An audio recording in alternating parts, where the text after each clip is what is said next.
अस्सलामुअलैकुम dear students. आज first day है, तो सबसे पहले आज हम केमिस्ट्री का इंट्रोडक्शन करेंगे। What is the chemistry, chemistry है क्या, ठीक है। तो बच्चों, आपको पता है केमिस्ट्री जो है एक साइंस का सब्जेक्ट है। जिस तरह बायोलॉजी एक साइंस का सब्जेक्ट है, फिज़िक्स एक साइंस का सब्जेक्ट है, सेम इसी तरह केमिस्ट्री भी एक साइंस का सब्जेक्ट है। लेकिन आपको पता है हर साइंस के सब्जेक्ट के अंदर हम अलग अलग चीज़ के बारे में स्टडी करते हैं। जैसे बायोलॉजी साइंस का ऐसा सब्जेक्ट है जिसमें हम लिविंग थिंग्स के बारे में पढ़ते हैं, एनिमल्स, प्लांट्स और माइक्रो ऑर्गेनिजम्स के बारे में स्टडी करते हैं। सेम इसी तरह फिज़िक्स साइंस का ऐसा सब्जेक्ट है जिसमें हम मैटर और एनर्जी के बारे में पढ़ते हैं और उनके इंटरेक्शन के बारे में पढ़ते हैं। केमिस्ट्री में क्या पढ़ते हैं, तो आपको पता है केमिस्ट्री साइंस का ऐसा सब्जेक्ट है जिसमें हम मैटर के बारे में पढ़ते हैं। किस चीज़ के बारे में? मैटर के बारे में पढ़ते हैं, ठीक है। अब मैटर क्या है, आपको पता है दुनिया में कोई भी ऐसी चीज़ जो जगह को घेरे और मास हो जिस चीज़ के अंदर, हम उस चीज़ को मैटर कहते हैं। एनीथिंग विच ऑक्युपाइज स्पेस और place and having mass is called matter. तो बचपन से आपको पता है कि मैटर किसे कहते हैं, ठीक है। इसी तरह अब दुनिया के अंदर जितने भी सॉलिड मटेरियल्स हैं, वुड हो गए, प्लास्टिक हो गए, गिलास हो गए, क्लॉथ हो गए, पेपर हो गए, दुनिया में जितने भी सॉलिड मटेरियल्स हैं, अगर उनको आप कहीं पर भी रखेंगे वो अपनी जगह को भी घेरते हैं और उनके अंदर मास भी होता है। लिक्विड्स की भी यही कहानी है कि अगर आप किसी भी लिक्विड को किसी खाली बर्तन में अगर आप भरेंगे तो वो अपनी जगह को घेर लेते हैं, ठीक है। और गैसेस को किसी बैलून के अंदर अगर आप डालेंगे तो बैलून एक्सपेंड होता है, फूलता है। बैलून क्यों फूलता है? इसलिए कि गैस अंदर जाती है, अपनी जगह को घेरती है, जिसकी वजह से बैलून एक्सपेंड होता है। तो इसका मतलब है कि दुनिया के अंदर जितने भी सॉलिड्स हैं, दुनिया में जितने भी लिक्विड्स हैं, जितनी भी गैसेस हैं, ये सब के सब क्या हैं? मैटर है, क्योंकि जगह को भी घेरते हैं और इनके अंदर मास भी होता है। और हमने कहा केमिस्ट्री में हम किस चीज़ के बारे में पढ़ते हैं? मैटर के बारे में पढ़ते हैं। इट मीन्स हम कह सकते हैं कि दुनिया के अंदर जितने भी सॉलिड्स हैं, लिक्विड्स हैं और गैसेस हैं, इन सब के बारे में डिस्कस करते हैं। कहाँ? केमिस्ट्री के अंदर। अब सवाल आता है कि केमिस्ट्री के अंदर हम मैटर के बारे में तो पढ़ते हैं, पर सवाल आता है मैटर के बारे में क्या पढ़ते हैं? यही बहुत इम्पोर्टेंट है। पढ़ते तो हैं लेकिन मैटर के बारे में क्या पढ़ते हैं? तो आ जाए, आज हम डिस्कस करेंगे मैटर के बारे में क्या क्या पढ़ते हैं केमिस्ट्री के अंदर। मतलब केमिस्ट्री हमें मैटर के बारे में क्या क्या बताती है, ठीक है। तो आ जाए, मैंने लिखा है सिंपली केमिस्ट्री क्या है, तो basically chemistry is a study of matter. और आपको पता है मैटर की बेसिक 3 स्टेट्स हैं, सॉलिड, लिक्विड, गैस। ये तीनों बेसिक स्टेट्स ऑफ मैटर है। तो हमने कहा मैटर के बारे में केमिस्ट्री के अंदर पढ़ते हैं। क्या पढ़ते हैं मैटर के बारे में केमिस्ट्री में? ये चीज़ें पढ़ते हैं। मैटर का स्ट्रक्चर पढ़ते हैं, मैटर की कंपोजिशन पढ़ते हैं, मैटर की प्रॉपर्टीज़ पढ़ते हैं, मैटर की चेंजेस पढ़ते हैं और मैटर के फंक्शंस और यूजेस भी पढ़ते हैं केमिस्ट्री के अंदर। अच्छा, मैटर के अंदर जो प्रॉपर्टीज़ पढ़ते हैं, हम 2 टाइप की प्रॉपर्टीज़ पढ़ते हैं मैटर की। फिजिकल प्रॉपर्टीज़ भी पढ़ते हैं और केमिकल प्रॉपर्टीज़ भी पढ़ते हैं। तो 1 बाय 1 हम डिस्कस करेंगे। स्ट्रक्चर क्या है, किसे कहते हैं, कंपोजिशन क्या है, प्रॉपर्टीज़ क्या है, फिजिकल क्या है, केमिकल क्या है और चेंजेस क्या है। उसके अलावा फिजिकल और केमिकल दोनों टाइप ऑफ चेंजेस हम डिस्कस करेंगे 1 बाय 1। तो कॉन्सेप्ट क्लियर रखो, ठीक है। तो आ जाए, सबसे पहले हम स्ट्रक्चर के ऊपर डिस्कस करते हैं। स्ट्रक्चर ऑफ मैटर किसे कहते हैं? अगर आपको स्ट्रक्चर का कंसेप्ट क्लियर करना है तो एक छोटी सी चीज़ और आपको क्लियर करनी पड़ेगी। कौन सी? आपको पता है बेटा कि दुनिया के अंदर जितने भी मैटर है, कोई भी मैटर हो, चाहे सॉलिड मैटर हो, चाहे लिक्विड मैटर हो, चाहे गैस मैटर हो, दुनिया का हर मैटर छोटे छोटे पार्टिकल्स, छोटे छोटे ज़रात का बना होता है। उन छोटे छोटे पार्टिकल्स को हम क्या कहते हैं? एटम्स भी कहते हैं, आयंस या मॉलिक्यूल्स भी कहते हैं, ठीक है। तो बेसिकली हम आयंस को कंसीडर और एटम्स को कंसीडर करेंगे, ठीक है। तो अब आ जाए, तो हमने कहा स्ट्रक्चर ऑफ मैटर किसे कहते हैं? हमने कहा हर मैटर में छोटे छोटे पार्टिकल्स, एटम्स होते हैं हर मैटर में, चाहे सॉलिड हो, चाहे लिक्विड हो, चाहे गैस हो। लेकिन हमने कहा हर मैटर के अंदर एटम्स होते हैं और वो आपस में मिले हुए भी होते हैं। लेकिन एटम्स के मिलने का जो तरीका होता है ना वो हर मेटर में अलग अलग होता है, जिससे हम क्या कहते हैं, अरेंजमेंट ऑफ पार्टिकल्स कहते हैं, या अरेंजमेंट ऑफ एटम्स। इसका मतलब ही हर मेटर में एटम्स होते हैं और आपस में मिले हुए भी होते हैं, चाहे वो सॉलिड हो, चाहे लिक्विड हो, चाहे गैस हो, लेकिन हर मैटर के अंदर इन एटम्स के मिलने का जो तरीका होता है, अरेंजमेंट जो होती है, वो अलग अलग होती है। तो स्ट्रक्चर कहते हैं बेसिकली किसको, स्ट्रक्चर कहते हैं अरेंजमेंट ऑफ पार्टिकल्स, मतलब उस मैटर के अंदर जो पार्टिकल्स हैं, एटम्स हैं, वो आपस में किस तरीके से अरेंज है। इस अरेंजमेंट ऑफ एटम्स, इस अरेंजमेंट ऑफ पार्टिकल्स को ही हम क्या स्ट्रक्चर कहते हैं। तो एग्जांपल लेकर हम कंसेप्ट को क्लियर करेंगे। जैसे सबसे पहले एग्जांपल लेते हैं हम मीथेन। अब आपको पता है मीथेन क्या है, गैस है, और गैस क्या है, मैटर है, और मैटर के बारे में हम कहाँ पढ़ते हैं, केमिस्ट्री में पढ़ते हैं। क्या पढ़ते हैं, स्ट्रक्चर पढ़ते हैं, कंपोजिशन, प्रॉपर्टीज, चेंजेस, और इनके अलावा यूजेस और फंक्शंस भी पढ़ते हैं। तो आज आएगा, सबसे पहले हम स्ट्रक्चर के बारे में डिस्कस करेंगे, ठीक है। तो आज आए मीथेन का स्ट्रक्चर देखें। आपको पता है मीथेन का फार्मूला क्या है, CH4, और आपको पता है कि मीथेन गैस का फार्मूला CH4 है। तो इसमें एक कार्बन एटम से और 4 हाइड्रोजन एटम से, क्योंकि हमने डिस्कस किया ना पहले कि हर मैटर में छोटे छोटे एटम्स होते हैं, तो मीथेन में भी एटम्स है। कौन कौन से एटम्स है, कार्बन और उसके साथ 4 हाइड्रोजन के एटम्स है। तो आज हम इसका स्ट्रक्चर पढ़ते हैं। स्ट्रक्चर मींस का मतलब होता है कि इस मीथेन के अंदर ये छोटे छोटे एटम्स कार्बन और हाइड्रोजन आपस में किस तरीके से अरेंज है, इस अरेंजमेंट को हम क्या कहते हैं, स्ट्रक्चर कहते हैं, ठीक है। अब सवाल आता है किस तरीके से अरेंज का क्या मतलब है, किस तरीके से अरेंज का ये मतलब होता है कि इस मैटर में जो एटम्स मिले हुए हैं, उन एटम्स के दरमियान में डिस्टेंस कितना है, जिस डिस्टेंस को हम क्या कहते हैं, बॉन्डिंग कहते हैं। जैसे मान लो ये कार्बन है, उसके साथ 4 हाइड्रोजन के एटम्स डायरेक्ट अटैच हैं, उसके साथ डायरेक्ट अटैच हैं। तो अब आपको पता है कि अरेंजमेंट किसे कहते हैं, अरेंजमेंट ऑफ पार्टिकल्स का मतलब ये होता है कि इस मैटर के अंदर वो एटम्स जो आपस में मिले हुए हैं वो किस तरीके से मिले हुए हैं।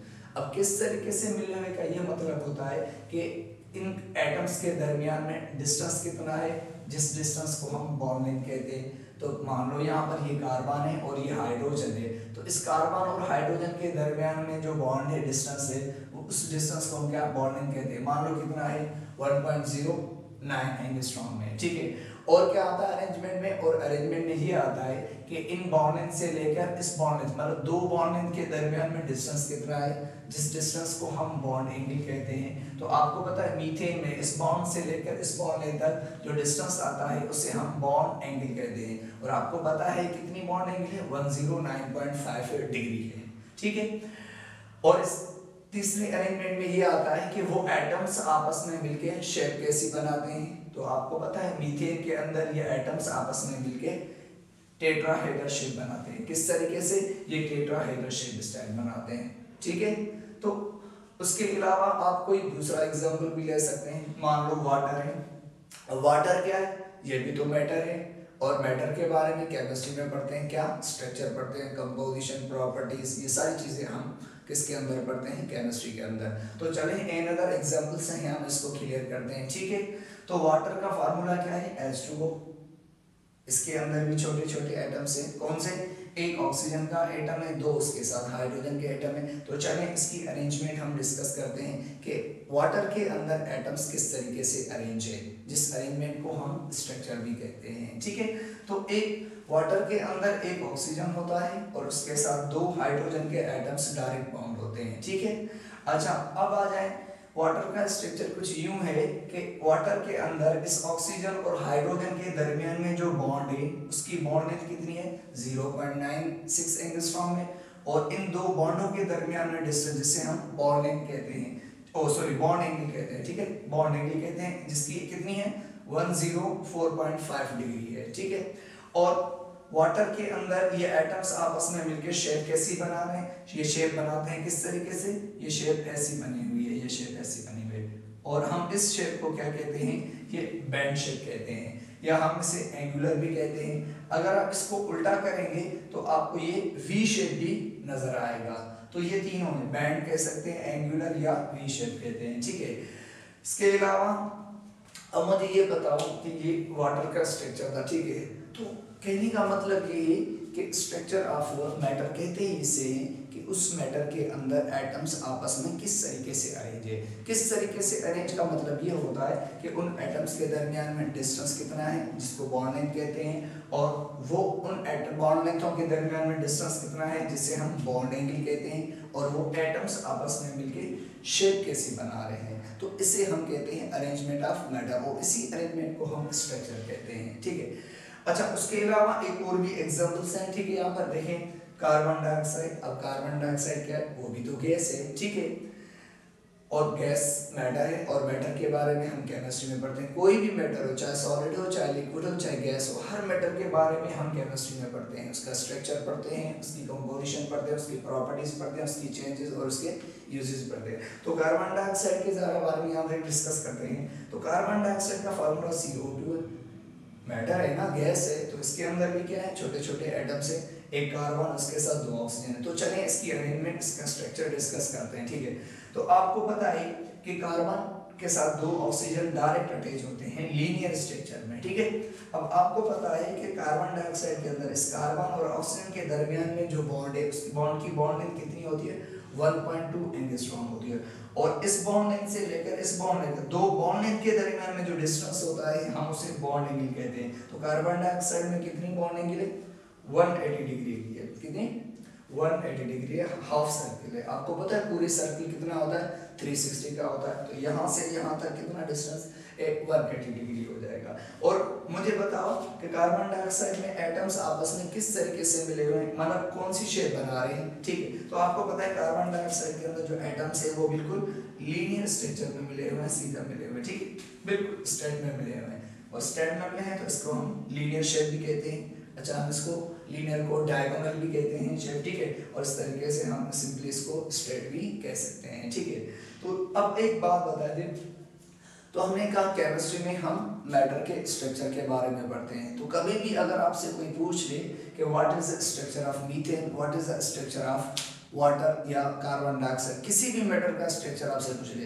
इसका मतलब है, अगर आपसे स्ट्रक्चर की बात करें तो इसका मतलब है आपसे ये पूछ रहा है कि उस मैटर के अंदर जो एटम्स है वो किस तरीके से अरेंज है, क्योंकि स्ट्रक्चर का मतलब ही यही होता है कि अरेंजमेंट ऑफ एटम्स। ठीक है, और हर मैटर के अंदर एटम्स होते हैं, लेकिन उन एटम्स का अरेंजमेंट का तरीका अलग अलग होता है। तो अरेंजमेंट कौन बताता है, हमें केमिस्ट्री बताती है। यही तो केमिस्ट्री वालों का काम होता है कि केमिस्ट्री वाले क्या बताते हैं कि मैटर का स्ट्रक्चर बताते हैं। ठीक है, मैटर की कंपोजिशन बताते हैं। तो ये हमें किसने बताया, ये वाटर के अंदर एटम इस तरीके से मिले हुए हैं, और कार्बन डाइऑक्साइड के अंदर इस तरीके से मिले हुए हैं, मीथेन के अंदर, ये किसने बताया, केमिस्ट्री ने।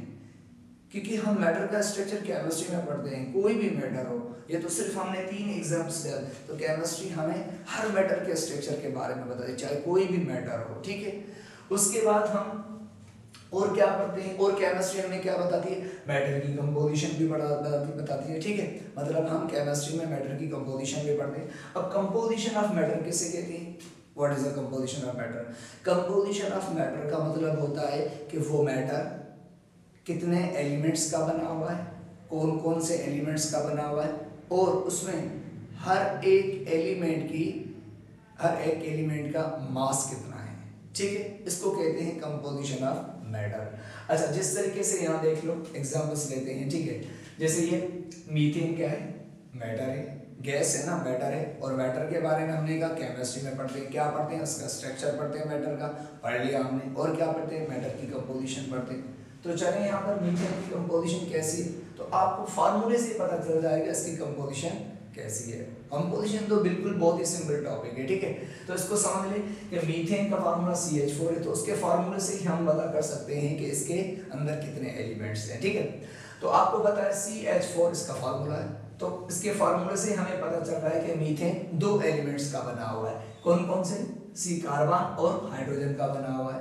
ठीक है, कंपोजिशन में सिर्फ यही नहीं आता बल्कि ये भी आता है, कंपोजिशन में सिर्फ यही नहीं आता कि वो मैटर कितने एलिमेंट्स का बना हुआ है, कौन कौन से एलिमेंट्स का बना हुआ है, बल्कि कंपोजिशन में ये भी आता है कि उस मैटर के अंदर हर एलिमेंट का मास कितना है, परसेंटेज कितनी है, ये भी कंपोजिशन में आता है। तो चलिए डिस्कस करते हैं। मीथेन के अंदर एक कार्बन होता है और एक हाइड्रोजन, दो एलिमेंट्स होते हैं। अब मुझे बताओ मीथेन में कार्बन कितने, एक कार्बन का मास 12 होता है, तो 12, और हाइड्रोजन एक का मास 1 होता है, तो 4 का 4 हो जाएगा। तो इसका मतलब मीथेन के अंदर कार्बन का मास कितना है, 12, और हाइड्रोजन का मास कितना है, 4। तो इसका मतलब कि 12:4। अगर इसको सिंपलिस्ट करें तो हम कह सकते हैं कि अगर यहाँ 12 है तो यहाँ 4 है, तो यहाँ ठीक है इस तरीके से।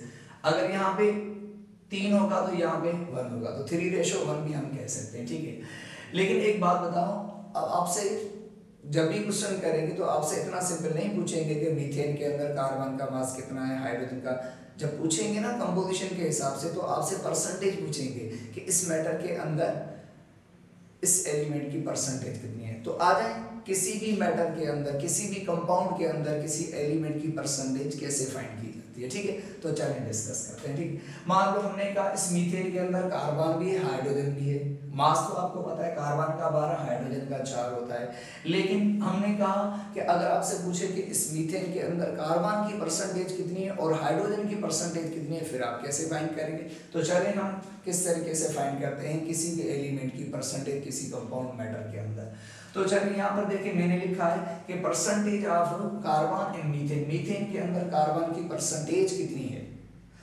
और याद रखो, जिस एलिमेंट की परसेंटेज हम मालूम करते हैं ना, तो उस एलिमेंट का उसमें मास कितना है वो ऊपर रखते हैं, और टोटल पूरे कंपाउंड का मास नीचे रखेंगे, और फिर मल्टीप्लाई करेंगे 100 के साथ। तो जैसे यहाँ पर हम किसकी परसेंटेज पूछ रहे, कार्बन की परसेंटेज पूछ रहे, किसमें, मीथेन में। तो कार्बन का मास कितना है मीथेन, 12, तो 12 ऊपर रखेंगे।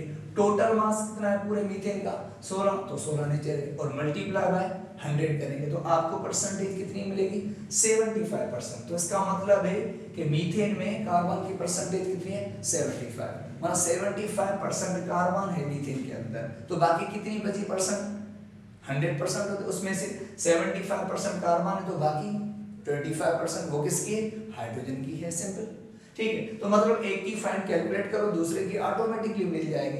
तो मैंने कहा परसेंटेज ऑफ हाइड्रोजन मीथेन में कितनी है, तो 100 में से आप 75% कार्बन की निकाल दें, तो बाकी 25% बचेगी वो मीथेन की, ठीक है। तो इस तरीके से ये कंपोजिशन ऑफ मीथेन। तो इस तरीके से एक और एग्जांपल लेते हैं, वाटर। वाटर क्या है, लिक्विड है ना। तो अब आपको पता है लिक्विड तो मैटर है, और मैटर के बारे में कहा केमिस्ट्री में पढ़ते हैं, क्या पढ़ते हैं, मैटर का स्ट्रक्चर, मैटर की कंपोजिशन, मैटर की प्रॉपर्टीज, मैटर की चेंजेस, ये सब डिस्कस करते हैं, ठीक है। तो आ जाए वाटर की कंपोजिशन पढ़ते हैं। Composition of water, composition of water का मतलब है वाटर कितने एलिमेंट्स का बना हुआ है, कौन कौन से एलिमेंट्स का बना हुआ है, और उसमें हर एक एलिमेंट का मास कितना है, इसका होता है कंपोजिशन ऑफ वाटर। तो आ जाए, वाटर का फार्मूला H2O है। तो आपको पता है कि वाटर के अंदर हाइड्रोजन और ऑक्सीजन दो एलिमेंट्स होते हैं, ठीक है। और हाइड्रोजन के 2 एटम्स होते हैं, ऑक्सीजन का 1 एटम होता है, ठीक है। इस तरीके से अगर हम बात करें तो हाइड्रोजन 1 का मास 1 होता है, तो हाइड्रोजन 2 है तो 2 मास हो जाए। ऑक्सीजन 1 का मास 16 होता है, तो इसका मतलब है वाटर के अंदर 2 मास हाइड्रोजन का है और 16 मास इसका है, ऑक्सीजन का है। तो 2 रेशो हम इसको 16 भी कह सकते हैं। अगर आप सिंपलिस्ट करना चाहते हैं तो इसको 1 कर देंगे तो इसको ऐड हो जाएगा, तो 1:8 भी हो सकता है आपसे, ठीक है। तो इस तरीके से, और टोटल मास H2 का कितना हो गया, अगर दोनों को प्लस करेंगे तो टोटल कितना हो जाएगा, 18 हो जाएगा, ठीक है। अच्छा, अब कंपोजिशन में सिर्फ यही तो नहीं आता कि कौन कौन से और कितने एलिमेंट्स है, बल्कि ये भी आता है कि उसमें हर एक एलिमेंट का मास परसेंटेज कितनी है, ठीक है। तो हमने अभी डिस्कस किया कि वाटर के अंदर हाइड्रोजन का 2 मास होता है और ऑक्सीजन का 16 मास होता है। अब हम इसको परसेंटेज में कैसे कैलकुलेट करें, तो मैंने यहाँ पर लिखा हुआ है कि percentage of hydrogen in H2O। तो सबसे पहले पानी के अंदर हाइड्रोजन का मास तो 2 है, लेकिन परसेंटेज कितनी है, तो percentage of hydrogen in H2O कैसे मालूम करें, किसकी मालूम कर रहे हैं, हाइड्रोजन की परसेंटेज मालूम करें। तो हाइड्रोजन का मास कितना है वाटर में, वो ऊपर रखेंगे। तो मुझे बताओ कि हाइड्रोजन का मास कितना है वाटर के अंदर, 2, तो ऊपर रखेंगे। और टोटल पूरे H2O का मास 18 और मल्टीप्लाई बाय 100, तो आपको कितनी परसेंटेज मिल जाएगी, 11.11% किसकी, हाइड्रोजन की। तो इसका मतलब है कि वाटर के अंदर हाइड्रोजन 11.11% है। तो बाकी ऑक्सीजन की परसेंटेज कितनी, तो हमने कहा 100 में से 11.11 निकाल दो तो आपको जो परसेंटेज मिलेगी वो ऑक्सीजन की। तो परसेंटेज ऑफ ऑक्सीजन वाटर में कितनी है, तो 100 में से आप 11.11 परसेंटेज निकालते हैं हाइड्रोजन की, बाकी बचेगी 88.88। ठीक है, तो ये परसेंटेज किसकी है, ऑक्सीजन की। अब एक बात याद रखो कि water is a common matter, तो इसके अंदर परसेंटेज क्या है, कितनी है हाइड्रोजन की, ऑक्सीजन की, ये याद रखना। ठीक है, कहीं पर भी अगर आप कैलकुलेट करेंगे, क्योंकि एंट्री टेस्ट के अंदर तो कैलकुलेटर अलाउ होता ही नहीं है, तो ये कॉमन चीजें हैं, इनके अंदर हाइड्रोजन और ऑक्सीजन की परसेंटेज कितनी है वाटर में, इनको याद रख लिया करो। ठीक है, अगर वहां पर भी कैलकुलेट करेंगे यही आएगी, या इससे ज्यादा थोड़ी आएगी, यही आएगी। ठीक है, तो इस तरीके से याद कर लो, ये कॉमन चीज है। ठीक है, अच्छा अब मैं आपको बता रहा हूँ कंपोजिशन फिक्स रहती है, चाहे पानी आप कहीं से भी उठाएं, किसी भी शहर से उठाएं, पानी का फार्मूला H2 ही होगा, और फार्मूला जब H2 ही होगा सेम, तो उसकी कंपोजिशन भी वही रहेगी। मतलब समझ रहे कि मान लो अगर आपसे पूछ ले कि भाई मिनरल वाटर के अंदर ऑक्सीजन की परसेंटेज 88.88 है, तो अगर आपसे then what will be the percentage of oxygen in sea water, समंदर के पानी में ऑक्सीजन की परसेंटेज कितनी है, पानी तो वही है ना, उसका फार्मूला तो H2 है, तो क्या आप ज्यादा बता देंगे, तो यही तो मसला है ना कि पानी कहीं से भी उठाओ लेकिन उसकी परसेंटेज ऑक्सीजन और हाइड्रोजन की रिमेन सेम, क्योंकि फार्मूला ही सेम होता है तो परसेंटेज सेम रहेगी। ठीक है, तो इस तरीके से। अच्छा, इसके अलावा एक और एग्जांपल है लाइमस्टोन। लाइमस्टोन मार्बल भी कहते हैं इसको, चॉक भी कहते हैं, तीनों इसके कॉमन है। किसको कहते हैं, ये कैल्शियम कार्बोनेट को। तो ये कैल्शियम कार्बोनेट को लाइमस्टोन, मार्बल, चॉक तीनों कहा जाता है। अब आपसे पूछे कैल्शियम कार्बोनेट की परसेंटेज क्या है, ओ सॉरी कैल्शियम कार्बोनेट की क्या कंपोजिशन क्या है, तो आप बता देंगे ना। आपसे पूछ रहा है कि कैल्शियम कार्बोनेट कितने एलिमेंट्स का बना हुआ है, कौन कौन से एलिमेंट्स का बना हुआ है, और उसके अंदर हर एक एलिमेंट का मास कितना है या परसेंटेज कितनी है, इसका द कंपोजिशन ऑफ मैटर। तो आप मुझे बता दें कि आपसे पूछे लाइमस्टोन की कंपोजिशन क्या है, तो आप बताएंगे, इससे फार्मूले से पता चलेगा। लाइमस्टोन का फार्मूला कैल्शियम कार्बोनेट है, तो उसके फार्मूले से पता चला है कि लाइमस्टोन की कंपोजिशन ये है कि लाइमस्टोन 3 एलिमेंट्स का बना हुआ है। किसका, कैल्शियम, कार्बन और ऑक्सीजन का बना हुआ है। इसमें कैल्शियम कितने, एक कैल्शियम का मास 40 होता है, और कार्बन कितने, एक, उसका मास 12 होता है, और एक ऑक्सीजन का मास 16 होता है। लेकिन कैल्शियम कार्बोनेट में 3 ऑक्सीजन है तो कितना होगा, 48 होगा। और इस तरीके से आप किसी भी मैटर की कंपोजिशन मालूम कर सकते हैं। तो केमिस्ट्री वाले हम मैटर की कंपोजिशन भी बताते हैं। ठीक है, तो किसी भी मैटर की कंपोजिशन हम कहाँ, केमिस्ट्री के अंदर हम पढ़ते हैं। ठीक है, स्टडी करते हैं। अब इसमें कैल्शियम की परसेंटेज कितनी है, कार्बन की कितनी है और ऑक्सीजन की कितनी है, तो आप इस तरीके से फाइंड कर सकते हो। ठीक है, कैल्शियम की करनी है तो कैल्शियम का मास ऊपर रखो, और टोटल मास कितना है, सबको मिलाओ 100 हो जाएगा। तो टोटल मास हमने कहा मिलाओ तो कितना हो जाएगा 100, तो 100 नीचे रखो और मल्टीप्लाई 100 के साथ कट जाएगा 40%। तो इस तरीके से आप किसी भी मैटर में किसी एलिमेंट की परसेंटेज मालूम कर सकते हो इस तरीके से। This was composition of matter. तो ये मैटर की कंपोजिशन कहलाती है। ठीक है, उसके बाद हम मैटर के बारे में और क्या पढ़ते हैं, केमिस्ट्री में मैटर की प्रॉपर्टीज पढ़ते हैं, मैटर की खासियतें भी पढ़ते हैं हम केमिस्ट्री के अंदर। अच्छा, there are 2 types of properties, 2 type की प्रॉपर्टीज हैं जो केमिस्ट्री के अंदर हम पढ़ते हैं मैटर की। तो कौन कौन सी प्रॉपर्टीज पढ़ते हैं मैटर की, फिजिकल प्रॉपर्टीज भी पढ़ते हैं, केमिकल प्रॉपर्टीज भी पढ़ते हैं मैटर की केमिस्ट्री के अंदर। तो आज सबसे पहले फिजिकल प्रॉपर्टीज किसे कहते हैं, फिजिकल प्रॉपर्टीज ऑफ मैटर क्या है। फिजिकल प्रॉपर्टीज ऑफ मैटर का मतलब होता है कि उस मैटर का कलर कैसा है, उस मैटर का टेस्ट कैसा है, क्योंकि दुनिया में मुख्तलिफ मैटर्स है, कुछ मैटर्स ऐसे होते हैं जिनका रेड कलर होता है, येलो कलर होता है। तो जिस मैटर का जैसा कलर होता है तो केमिस्ट्री वो बताती है कि इसका ये कलर है, इसका ये कलर है, इसका ये कलर है। और जिस मैटर का कोई कलर नहीं होता तो उसके लिए केमिस्ट्री क्या बताती है, कलरलेस बताती है। ठीक है, टेस्ट क्या है, बहुत सारे मैटर है, कुछ मैटर ऐसे होते हैं जिनका सोर टेस्ट होता है, खट्टा टेस्ट होता है, और कुछ ऐसे होते हैं जिनका बिटर टेस्ट होता है, कड़वा टेस्ट होता है, और कुछ ऐसे होते हैं जिनका स्वीट टेस्ट होता है, और कुछ ऐसे होते हैं जिनका सॉल्टी टेस्ट होता है, और कुछ ऐसे मैटर होते हैं जिनका कोई टेस्ट नहीं होता है। तो उसके लिए केमिस्ट्री क्या लिखती है, टेस्टलेस। तो इसका मतलब ये कि हर मैटर का फिजिकल प्रॉपर्टीज अलग अलग होती हैं। ठीक है, तो फिजिकल प्रॉपर्टीज ऑफ मैटर का मतलब यही है कि उस मैटर का कलर क्या है, उसके टेस्ट क्या है, और उसकी ऑर्डर स्मेल क्या है। कुछ मैटर्स ऐसे होते हैं जिनकी रोटिन एग, खराब अंडे की तरह स्मेल होती है, कुछ ऐसे होते हैं जिनकी रोटिन फिश की तरह, खराब मछली की तरह स्मेल होती है। तो मतलब मुख्तलिफ मैटर से हर मैटर के अंदर अलग अलग ऑर्डर होती है। तो किसके अंदर कौन सी ऑर्डर है, केमिस्ट्री हमें बताती है। ठीक है, तो इसके अलावा जिन मैटर का कोई ऑर्डर नहीं होता तो उसके लिए ऑर्डरलेस लिखा जाता है। ठीक है, तो colour, taste, order, order smell को कहा जाता है। ठीक है, boiling point, melting point, freezing point, mass, density, ये सब के सब क्या है, फिजिकल प्रॉपर्टीज है मैटर की।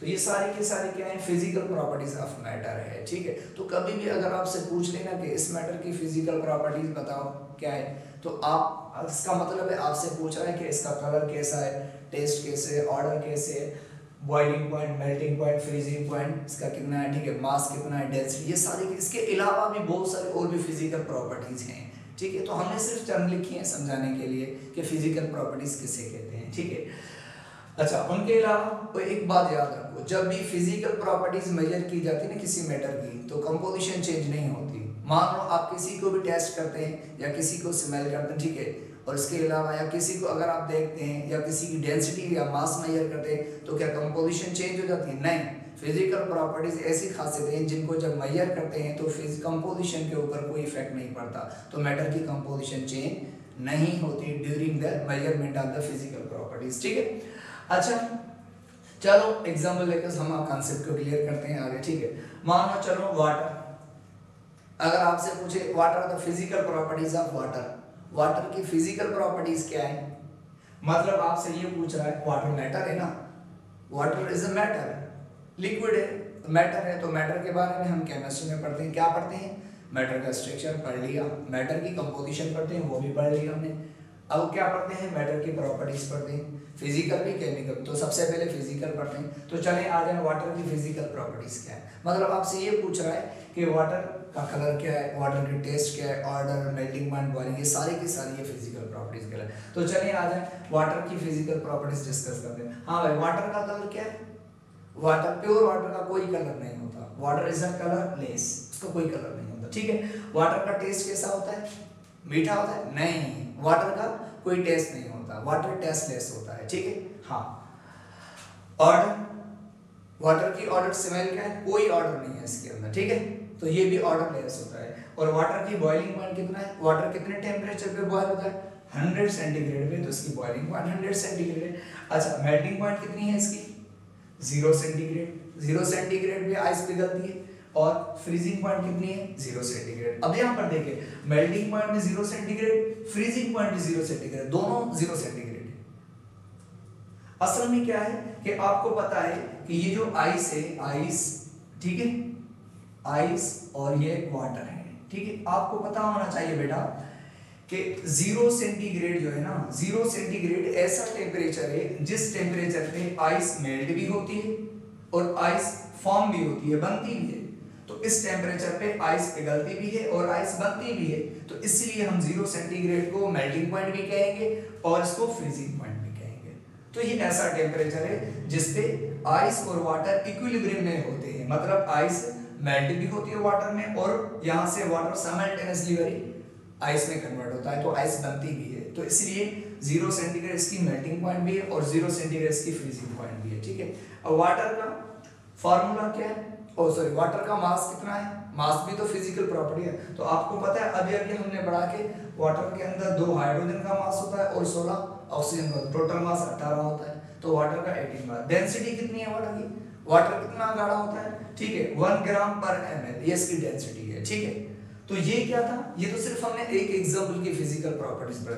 केमिस्ट्री के अंदर हर मैटर की फिजिकल प्रॉपर्टीज पढ़ते हैं, मतलब केमिस्ट्री हमें हर मैटर की फिजिकल प्रॉपर्टीज बताता है कि किस मैटर की कैसी प्रॉपर्टीज है फिजिकल, किस मैटर की, तो ये सब केमिस्ट्री हमें बताते हैं। ठीक है, अच्छा, इसके अलावा केमिस्ट्री में और क्या पढ़ते हैं, मैटर की केमिकल प्रॉपर्टीज भी पढ़ते हैं। अब केमिकल प्रॉपर्टीज ऑफ मैटर किसे कहते हैं, केमिकल प्रॉपर्टीज ऑफ मैटर का मतलब होता है कि ये मैटर किस दूसरे मैटर के साथ मिलता है और मिलकर क्या बनाता है।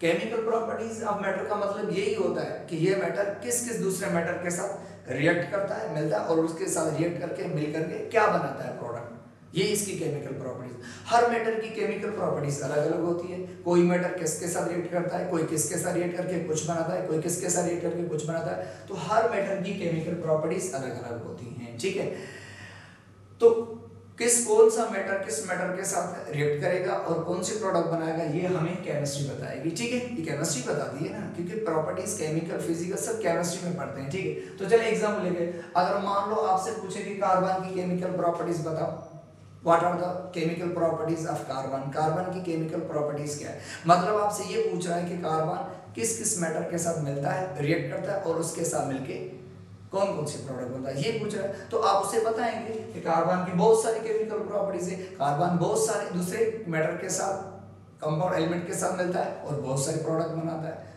ठीक है, तो चल एग्जांपल ये तो काम केमिकल प्रॉपर्टीज, एक तो ये कि कार्बन जो है ना ऑक्सीजन के साथ मिलता है, कार्बन ऑक्सीजन के साथ मिलके क्या बनाता है, कार्बन डाइऑक्साइड। ये एक तो ये है इसकी केमिकल प्रॉपर्टी, और भी हैं बहुत सारी केमिकल प्रॉपर्टीज कार्बन की। एक ये भी है कि कार्बन सल्फर के साथ भी मिलता है, उसके साथ मिलके कार्बन डाइसल्फाइड बनाता है, और भी बहुत सारी प्रॉपर्टी है। कार्बन वाटर के साथ मिलता है, जब वाटर के साथ मिलता है तो इससे ऑक्सीजन ले लेता है और कार्बन मोनोऑक्साइड में चेंज हो जाता है और हाइड्रोजन गैस अलग हो जाती है। तो इसका मतलब है कि केमिकल प्रॉपर्टीज कहते ही इसे हैं कि कोई भी मैटर दूसरे मैटर के साथ रिएक्ट कर रहा है, उसके साथ मिलके क्या बना रहा है, ये इसकी केमिकल प्रॉपर्टीज। और हर मैटर की केमिकल प्रॉपर्टीज अलग अलग होती है, कोई मैटर किसके साथ मिलता है, कोई मैटर किसके साथ मिलता है। तो ठीक है, तो केमिस्ट्री के अंदर हम केमिकल प्रॉपर्टीज भी पढ़ते हैं कि कौन सा मैटर किसके साथ रिएक्ट करेगा और कौन सी प्रोडक्ट बनाएगा, ये सब हम डिस्कस कहाँ करते हैं, केमिस्ट्री के अंदर करते हैं। ठीक है, अच्छा अगर आपसे पूछे सल्फर की केमिकल प्रॉपर्टीज क्या है, तो आप बता सकते हैं कि बहुत सारी सल्फर की केमिकल प्रॉपर्टी। एक तो ये है कि ये सल्फर क्या है, ऑक्सीजन के साथ रिएक्ट करता है, ऑक्सीजन के साथ मिलकर क्या बनाता है, सल्फर डाइऑक्साइड बनाता है।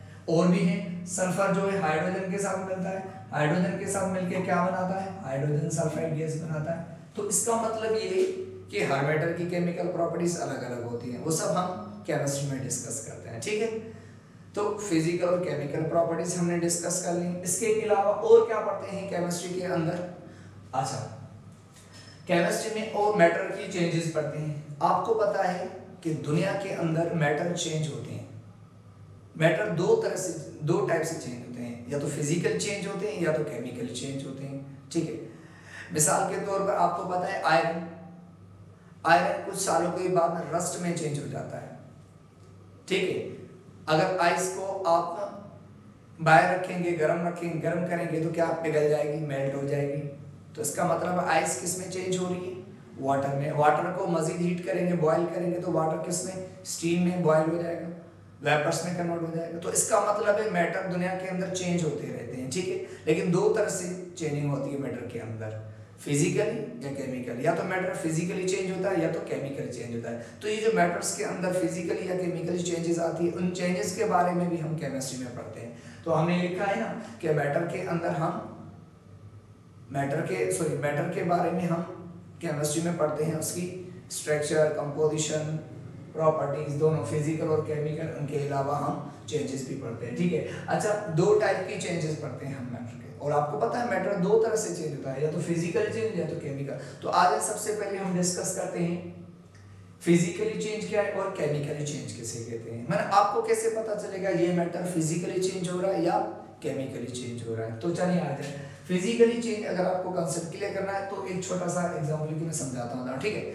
मान लो यहाँ पर मान लो ये आइस का टुकड़ा है, आइस का फार्मूला H2 है और आइस की स्टेट कैसी है, सॉलिड स्टेट है। अगर आप आइस को हीट करेंगे तो आइस पिघल जाएगा, किसमें चेंज हो जाएगा, वाटर में। और वाटर का फार्मूला H2, वाटर की स्टेट लिक्विड। अच्छा, इस वाटर को मजीद आप हीट करेंगे तो इससे क्या बनेगी, वेपर्स बनेंगे, स्टीम बनेगी। और स्टीम का फार्मूला क्या होता है, H2O। और H2O ये स्टीम क्या है, गैस। तो अब मुझे बताओ, ये भी एक किस्म की चेंजिंग है। इसमें क्या हो रहा है, आइस पिघल के किसमें, वाटर में चेंज हो रही है, फिर वाटर बॉयल कर रहे हैं तो आप किसमें, स्टीम में जा रहे हैं। तो ये भी एक किस्म की चेंजिंग है मैटर की। लेकिन इस चेंजिंग में हो क्या रहा है, इस चेंजिंग में क्या हो रहा है, इस चेंजिंग में देखो मैटर की सिर्फ स्टेट चेंज हो रही है, इसका फार्मूला मैटर का चेंज नहीं हो रहा, मैटर की कंपोजिशन चेंज नहीं हो रहा। तो ऐसी चेंजिंग, जिस चेंजिंग में मैटर की सिर्फ स्टेट चेंज हो, मैटर का फार्मूला चेंज ना हो, माना मैटर की कंपोजिशन चेंज ना हो, such type of change is called physical change. तो ऐसी चेंज को हम फिजिकल चेंज कहते हैं, ठीक है। तो आइस का पिघल के वाटर में तब्दील होना, वाटर को बॉयल करो स्टीम में चेंज होना, ये सब फिजिकल चेंज है। इसमें सिर्फ मैटर की स्टेट चेंज हो, मैटर का फार्मूला, मैटर की कंपोजिशन चेंज नहीं होती है। और जिस चेंज में, जिस प्रोसेस में मैटर की कंपोजिशन, मैटर का फार्मूला चेंज नहीं होता, उसको हम फिजिकल चेंज कहते हैं, ठीक है। तो आज और आपको पता होना चाहिए, ये जो फिजिकल चेंज है उसमें सिर्फ स्टेट चेंज होती है, हम उसी स्टेट को वापस इजीली रिकवर भी कर सकते हैं। कैसे? जैसे ये स्टीम गैस है, अगर आप इसी स्टीम को क्या करेंगे, इसी स्टीम को अगर आप कूल करेंगे, ठंडा करेंगे, तो यही स्टीम किस में चली जाएगी, वाटर में, लिक्विड वापस कंडेंस हो जाएगी। और इसी वाटर को मजीद कूल करेंगे तो क्या हो जाएगा, मजीद इसको कूल करेंगे तो क्या हो जाएगा, आइस में चेंज जाएगी। तो इसका मतलब है स्टेट इजीली रिकवर हो सकती है, ठीक है। चलिए इससे रिलेटेड और छोटे टॉपिक्स हैं, वो हम आपको क्लियर करवाते हैं, ठीक है। Interconversion of states. Interconversion of states का क्या मतलब होता है? इंटरकन्वर्जन ऑफ स्टेट्स का मतलब होता है एक स्टेट का दूसरी स्टेट में चेंज हो जाना, माना स्टेट्स का एक दूसरे में चेंज होना, इसका इंटरकन्वर्जन ऑफ स्टेट्स। याद रखो, हर स्टेट का दूसरी स्टेट में चेंज होने के प्रोसेस का अलग अलग नाम दिया जाता है, ठीक है, अलग अलग नाम है। कैसे? मान लो ये सॉलिड है, ये सॉलिड है, किसी भी सॉलिड को हीट करेंगे, वो कोई भी सॉलिड है, किसी भी सॉलिड को जब हीट करते तो वो सॉलिड मेल्ट हो जाता है, किसमें, लिक्विड में। तो किसी सॉलिड स्टेट का लिक्विड में चेंज होना, इस प्रोसेस को हम मेल्टिंग कहते हैं। क्या कहते हैं? मेल्टिंग कहते हैं, ठीक है। और अगर आप इसी लिक्विड को कूल करेंगे, फ्रीज करेंगे, इसी लिक्विड को अगर फ्रीज करेंगे, वापस सॉलिड स्टेट में चेंज हो जाएगा। तो किसी लिक्विड स्टेट का सॉलिड स्टेट में चेंज होना, इस प्रोसेस को हम फ्रीजिंग कहते हैं। तो इसका मतलब मेल्टिंग और फ्रीजिंग एक दूसरे के क्या है, अपोजिट है, क्योंकि मेल्टिंग में सॉलिड से लिक्विड स्टेट बनती है और फ्रीजिंग में लिक्विड से सॉलिड स्टेट, तो ये दोनों अपोजिट है। अच्छा, आपको पता है बेटा कि दुनिया के अंदर बहुत सारे सॉलिड्स हैं, लेकिन दुनिया के अंदर कुछ सॉलिड्स ऐसे हैं जिनको अगर आप हीट करेंगे वो मेल्ट नहीं होते हैं, बल्कि वो डायरेक्ट वेपर्स, गैस में चेंज हो जाते हैं, ठीक है।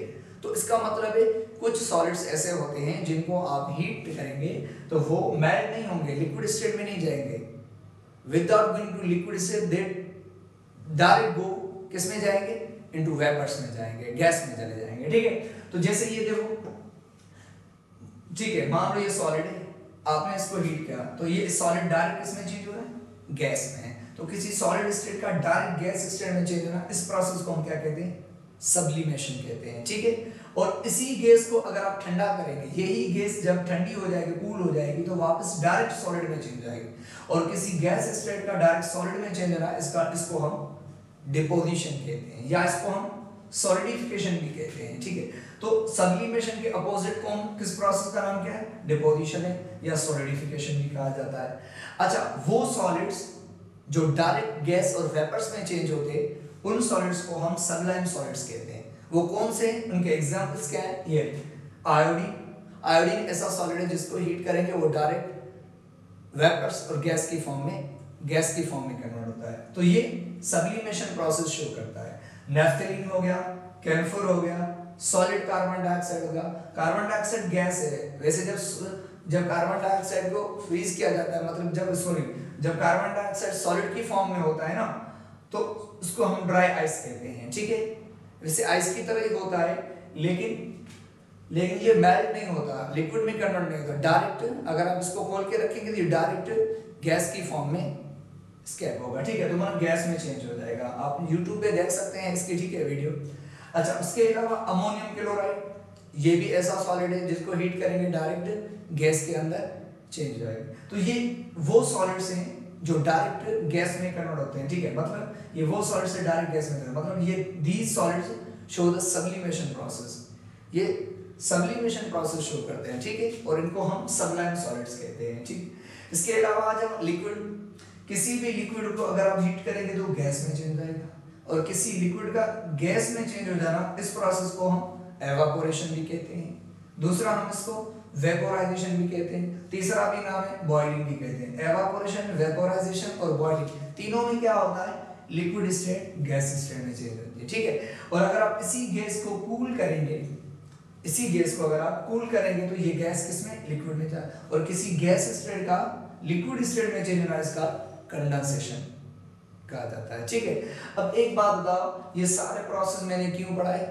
इसलिए कि ये मेल्टिंग फ्रीजिंग ये वो प्रोसेस है जिसमें सिर्फ मैटर की स्टेट चेंज होती है। तो कभी भी अगर ये प्रोसेस के नाम आ जाए कभी भी, तो इसका मतलब है कि क्या इस प्रोसेस में मैटर की स्टेट चेंज होती है। तो ये सारे प्रोसेस क्या कहलाएंगे? फिजिकल चेंज कहलाएंगे। माना मेल्टिंग ऑफ आइस का मेल्ट होना, चाहे melting of iron, melting of gold, melting of sulphur, melting लग वर्ड जाए तो मेल्टिंग अगर वर्ड आ जाए तो मेल्टिंग का मतलब यही होता है सॉलिड स्टेट से लिक्विड स्टेट में चेंज होना। और स्टेट जिस प्रोसेस में स्टेट चेंज होती है हम उसे फिजिकल चेंज प्रोसेस कहते हैं। ठीक है, तो ये सारे के सारे क्या है? फिजिकल चेंज प्रोसेस, क्योंकि इनके अंदर सिर्फ मैटर की स्टेट चेंज होती है। तो कभी भी ये प्रोसेस लग जाए ना कहीं पर भी आ जाए तो आप समझना कि इन प्रोसेस में मैटर की स्टेट चेंज, और ये सारे प्रोसेस फिजिकल चेंज कहलाते हैं। ठीक है, चाहे एवापोरेशन ऑफ पेट्रोल हो, चाहे एवापोरेशन ऑफ वाटर हो, चाहे कोई भी हो, चाहे एवापोरेशन ऑफ केरोसिन ऑयल हो, कोई भी लिक्विड, तो ये सारे क्या है? These process are the physical change process. ठीक है, अच्छा उसके बाद आ जाए केमिकल प्रोसेस किसे कहते हैं? केमिकल प्रोसेस आपको पता है। अब केमिकल चेंज किसे कहते हैं?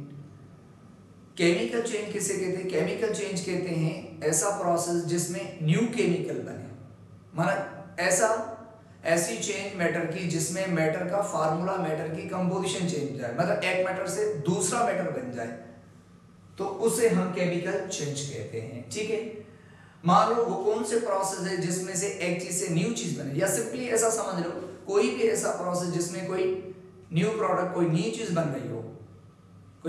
रही हो, तो हम उसे केमिकल कहते हैं। लफ्ज से chemical change, such process in which the chemical totally change is called chemical change process कहा जाता है। तो बहुत सारे ऐसे प्रोसेस है जिसमें नया केमिकल बनता है।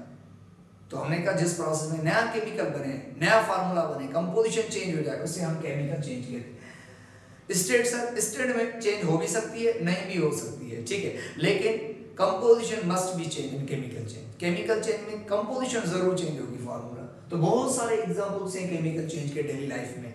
चले इधर रस्टिंग ऑफ आयरन, आयरन का रस्ट खराब हो जाना, रस्ट में जंग में तब्दील हो जाना। कैसे? आपने पता है कि ये आयरन है Fe, अब इसका फार्मूला Fe। तो आपको पता है मॉइस्ट एयर के अंदर आपको पता है ऑक्सीजन और वाटर के वेपर्स होते हैं। तो ये वाटर के वेपर्स और ये ऑक्सीजन, ये दोनों आके इस आयरन के साथ टकराते रहते हैं और आहिस्ता आहिस्ता ये ऑक्सीजन और वाटर इसके साथ रिएक्ट कर लेते हैं, मिल जाते हैं। और जैसे ही मिल जाते हैं तो आयरन का फार्मूला चेंज हो जाता है। क्या बन जाता है? Fe2O3 और XH2, कुछ वाटर के मॉलिक्यूल लग जाते हैं। तो इसका मतलब है आयरन का फार्मूला क्या हो गया?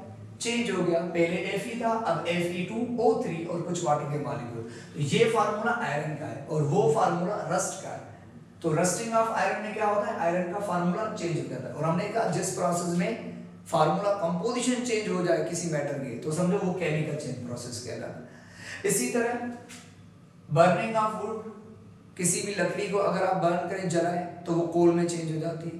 तो ऐसा प्रोसेस जिसमें नई चीज बने वो केमिकल चेंज प्रोसेस। तो बर्निंग ऑफ वुड, लकड़ी का जलना, ये भी केमिकल प्रोसेस है। बर्निंग ऑफ पेपर, ये भी क्या है? केमिकल चेंज है। तो all burning process are chemical change. Burning वाले जितने भी प्रोसेस, जलने वाले जितने भी प्रोसेस हैं, वो सारे के सारे केमिकल चेंज कहलाते हैं। कंबशन, जलना, इसको कंबशन पे, कंबशन ऑफ गैस, गैस का जलना, कोई भी गैस जलो, मीथेन, इथेन, व्हाटएवर। ठीक है, अच्छा कंबशन ऑफ पेट्रोल, पेट्रोल का जलना, ये भी क्या है? ये भी केमिकल चेंज है। All combustion process are also chemical change. Combustion वाले प्रोसेस भी सारे क्या होते हैं? ये भी सब केमिकल चेंज होते हैं। ठीक है, इसके अलावा बेकिंग ऑफ केक, बेकरी के अंदर केक पकाते हैं, ये भी केमिकल चेंज होता है। इसमें भी कंपोजिशन चेंज होती है, केमिकल चेंज होते हैं। ठीक है, और सोरिंग ऑफ मिल्क, मिल्क का चेंज, खट्टा हो जाना, जैसे खराब हो जाता है मिल्क, तो सोरिंग ऑफ मिल्क, ये भी क्या है? ये भी केमिकल चेंज है। आपको पता है जब मिल्क खराब हो जाती है तो क्यों नहीं पीते? क्योंकि मिल्क के अंदर कंपोजिशन चेंज हो जाती है, मिल्क के अंदर फार्मूले चेंज हो जाते हैं, जिसकी वजह से हम मिल्क नहीं, क्योंकि उनका जायका, टेस्ट सब चेंज हो जाता है, जिसकी वजह से हम मिल्क नहीं पीते खराब होने के बाद।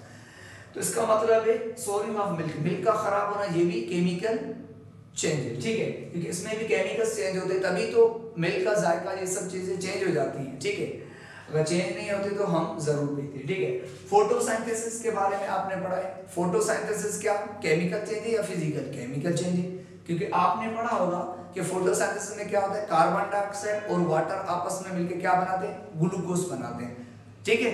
तो क्या बनाते हैं, ग्लूकोज। तो इसका मतलब है एक चीज में से दूसरी चीज बन रही है। तो जिस प्रोसेस में एक चीज से दूसरी चीज बने उसे हम केमिकल चेंज प्रोसेस कहते हैं, वो केमिकल चेंज कहलाता है। तो फोटोसिंथेसिस में कार्बन डाइऑक्साइड और वाटर ये दोनों मिलके ग्लूकोज बनाते हैं। तो ग्लूकोज अलग चीज है, कार्बन डाइऑक्साइड और वाटर अलग है, ये दोनों मिलके एक नई चीज बना रहे हैं, इसलिए हम फोटोसिंथेसिस को भी केमिकल चेंज कहेंगे। रेस्पिरेशन, क्या रेस्पिरेशन भी केमिकल चेंज है? बिल्कुल। रेस्पिरेशन में क्या होता है आपको पता है? रेस्पिरेशन में भाई आपको पता है ऑक्सीजन, जब हम सांस लेते हैं तो ऑक्सीजन हमारी कहाँ जाती है, लंग्स के अंदर जाती है, और लंग्स के अंदर क्या आता है, ब्लड। और आपको पता है पूरी बॉडी का ब्लड लंग्स में आता है, ठीक है। और आपको पता है कि इस ब्लड के अंदर ग्लूकोज होता है। जैसे ही हम सांस लेते हैं तो ये ऑक्सीजन हमारी लंग्स के अंदर चली जाती है, और हमारे लंग्स के अंदर ब्लड आता है, और उस ब्लड के अंदर ग्लूकोज होता है। तो ये ऑक्सीजन जाके ग्लूकोज को ब्रेक डाउन कर देती है, उसको तोड़ देती है। जब ग्लूकोज टूट जाता है तो ग्लूकोज किस में चेंज हो जाता है, कार्बन डाइऑक्साइड और वाटर में चेंज होता है। इसके अलावा और एनर्जी भी बहुत सारी रिलीज होती है, वो एनर्जी हम इस्तेमाल करते हैं। बाकी कार्बन डाइऑक्साइड और वाटर जो होता है वो हम उसको बाहर निकाल देते हैं, ठीक है। तो इसका मतलब है रेस्पिरेशन में भी क्या हो रहा है, एक चीज से दूसरी चीज बन रही है, मतलब ग्लूकोज चेंज हो रहा है, किसमें, कार्बन डाइऑक्साइड और वाटर में। तो जिस प्रोसेस में केमिकल चेंज हो जाए, एक केमिकल से दूसरा केमिकल बने, उसे हम केमिकल चेंज। तो रेस्पिरेशन भी एक केमिकल चेंज प्रोसेस है, ठीक है, केमिकल चेंज है। उसके अलावा रोटिंग ऑफ फ्रूट्स का खराब हो जाना, ये भी केमिकल चेंज है। फ्रूट खराब हो जाते हैं क्योंकि उनके अंदर कंपोजिशन केमिकल्स चेंज हो जाते हैं। कौन चेंज करता है, बैक्टीरिया चेंज करती है, आपको पता है, ठीक है। राइपनिंग ऑफ फ्रूट्स का पकना, फ्रूट जब आपको पता है फ्रूट पक जाता है तो ये भी एक केमिकल चेंज प्रोसेस है। क्यों, आपको पता है जब नया फ्रूट होता है तो उसका आपको पता है सोर टेस्ट होता है, खट्टा टेस्ट होता है। अगर फ्रूट पक जाता है तो उसका मीठा, क्योंकि केमिकल्स अंदर चेंज हो जाते हैं। राइपनिंग के दौरान फ्रूट्स के अंदर केमिकल की कंपोजिशन चेंज हो जाती है, ठीक है, तभी तो उनके टेस्ट जायके सब चेंज हो जाते हैं, ठीक है। तो इसका मतलब राइपनिंग ऑफ फ्रूट्स भी क्या है, ये भी केमिकल चेंज है। अच्छा, उसके अलावा डिकम्पोजिशन ऑफ मैटर, किसी मैटर का डिकम्पोज होना, टूट जाना, ये भी क्या है, ये भी एक केमिकल है, ठीक है। कोई भी मैटर डिकम्पोज हो रहा तो आपको पता है कोई भी चीज डिकम्पोज होगी उससे क्या होगा कि नई चीज बनेगी। और हमने कहा जिस प्रोसेस में नई चीज बने that will be the chemical change, वो केमिकल चेंज प्रोसेस का कोई भी मैटर, हमने कहा मान लो ये क्या है, कैल्शियम कार्बोनेट है। अगर आप किसी भी कैल्शियम कार्बोनेट को क्या करेंगे, हीट करेंगे, मैटर है ना, इसको आप हीट करेंगे तो ये कैल्शियम कार्बोनेट डिकम्पोज हो जाएगा, टूट जाएगा, और इससे क्या बनेगा, कैल्शियम ऑक्साइड और कार्बन डाइऑक्साइड बनेगा, ठीक है। तो कोई भी मैटर डिकम्पोज हो जाएगा, उससे नई चीज बनती है। और हमने कहा जिस प्रोसेस में नई चीज बने that will be the chemical change. तो all decomposition process, decomposition of matter, तो किसी मैटर का डिकम्पोज होना ये भी क्या है, केमिकल चेंज है। क्योंकि कोई भी मैटर डिकम्पोज होता है उससे नई चीज बनती है, उसका फार्मूला चेंज हो जाता है। जैसे ये कैल्शियम कार्बोनेट फार्मूला, अब ये टूट गई तो इससे क्या, कैल्शियम ऑक्साइड और कार्बन डाइऑक्साइड नई चीज बन गई। तो इसका मतलब है डिकम्पोजिशन ऑफ मैटर भी केमिकल चेंज कर। इनके अलावा भी बहुत सारे, जर्मिनेशन ऑफ सीड का जर्मिनेट होना, क्योंकि उसमें मेटाबॉलिज्म होती है जिसकी वजह से केमिकल्स चेंज होते हैं, जिसकी वजह से सीड जर्मिनेट होता है। तो मतलब डेली लाइफ के अंदर बहुत सारे और भी बहुत सारे केमिकल चेंज प्रोसेस है डेली लाइफ के अंदर, आप सर्च करेंगे आपको मिल जाएंगे, ठीक, बहुत सारे हैं, ठीक है। तो this was the effective introduction to the chemistry, totally, ठीक है। अच्छा, इनके अलावा तो हमने कहा केमिस्ट्री के अंदर क्या क्या डिस्कस करते हैं। केमिस्ट्री के अंदर हम मैटर के बारे में पढ़ते हैं, सॉलिड्स, लिक्विड, गैसेस के बारे में क्या पढ़ते हैं, हमने पढ़ा स्ट्रक्चर, कंपोजिशन, प्रॉपर्टीज, फिजिकल और केमिकल, और चेंजेस भी पढ़ते हैं फिजिकल और केमिकल। इनके अलावा हम केमिस्ट्री के अंदर मैटर के यूजेस भी पढ़ते हैं, फंक्शंस भी पढ़ते हैं। हर मैटर का फंक्शन अलग अलग होता है, वो भी हम केमिस्ट्री में पढ़ते हैं। मैटर्स बहुत सारे हैं, हर मैटर के फंक्शंस अलग अलग होते हैं, ठीक है। तो तो केमिस्ट्री के अंदर हम फंक्शंस और यूजेस भी पढ़ते हैं, ठीक है। अगर मेरा वीडियो आपको अच्छा लगे तो प्लीज़ सब्सक्राइब कीजिएगा। थैंक यू वेरी मच, और इंशाल्लाह नेक्स्ट लेक्चर आपको जल्दी मिल जाएगा, ठीक है। Thank you very much.